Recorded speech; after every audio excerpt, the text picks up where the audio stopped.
గుంటూరు జిల్లా నర్సరావుపేటలో దారుణం జరిగింది. డిగ్రీ విద్యార్థిని అనూషను ఓ దుండగుడు గొంతు నులిమి చంపేశాడు. మృతదేహాన్ని పాలపాడు రోడ్లోని గోవిందపురం మేజర్ కాలువలో పడేశాడు. ఈ ఘటనపై ఆగ్రహించిన విద్యార్థులు ఆమె మృతదేహంతో ఆందోళనకు దిగారు. న్యాయం చేయాలంటూ రోడ్డుపై బైఠాయించారు. గుంటూరు జిల్లా నర్సరావుపేటలో డిగ్రీ విద్యార్థిని దారుణ హత్యకు గురైంది. 19 ఏళ్ల అనూషను పాలపాడు రోడ్డు శివార్లో ఓ దుండగుడు గొంతు నులిమి చంపేశాడు. ఆమె మృతదేహాన్ని గోవిందపురం మేజర్ కాలువలో పడేశాడు. మృతురాలు ముప్పాళ్ల మండలం గోళ్లపాడుకు చెందిన యువతిగా గుర్తించిన పోలీసులు కేసు నమోదు చేసుకుని దర్యాప్తు చేపట్టారు. యువతి మృతదేహాన్ని శవపరీక్ష కోసం నర్సరావుపేట ప్రభుత్వ ఆసుపత్రికి తరలించారు.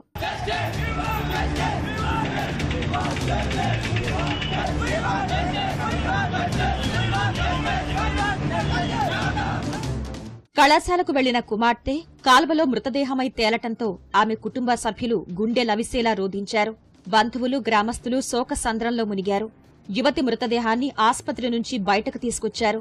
అనూష మృతదేహంతో పల్నాడు బస్టాండు వద్ద బంధువులు విద్యార్థులు ధర్నాకు దిగారు. నిందితులను కఠినంగా శిక్షించాలని బంధువులు డిమాండ్ చేశారు. యువతి హత్యతో ఆగ్రహం చెందిన ఆమె తోటి విద్యార్థులు పెద్ద ఎత్తున ఆందోళనకు దిగారు. అనూష మృతదేహంతో పట్టణంలోని రోడ్లపై నిరసన ర్యాలీ చేపట్టారు. యువతి కుటుంబానికి న్యాయం చేయాలంటూ రోడ్లపై బైఠాయించి నినాదాలు చేశారు.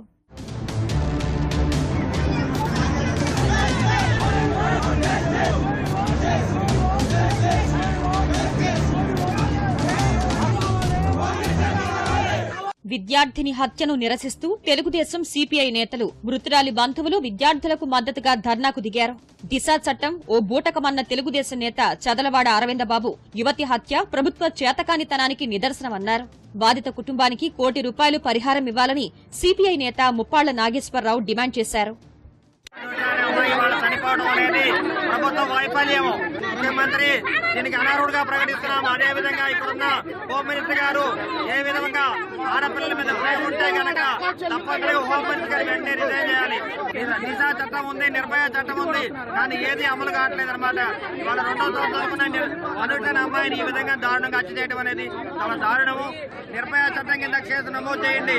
అదేవిధంగా పోస్ట్ మార్టం చేసినప్పుడు తప్పనిసరి వీడియో చేసి ఎటువంటి ఆధారాలు ఉన్నాయో అవన్నీ కూడా బయటికి పోకుండా తప్పనిసరి రికార్డు చేయమని మేము ప్రభుత్వాన్ని హెచ్చరిస్తున్నాము.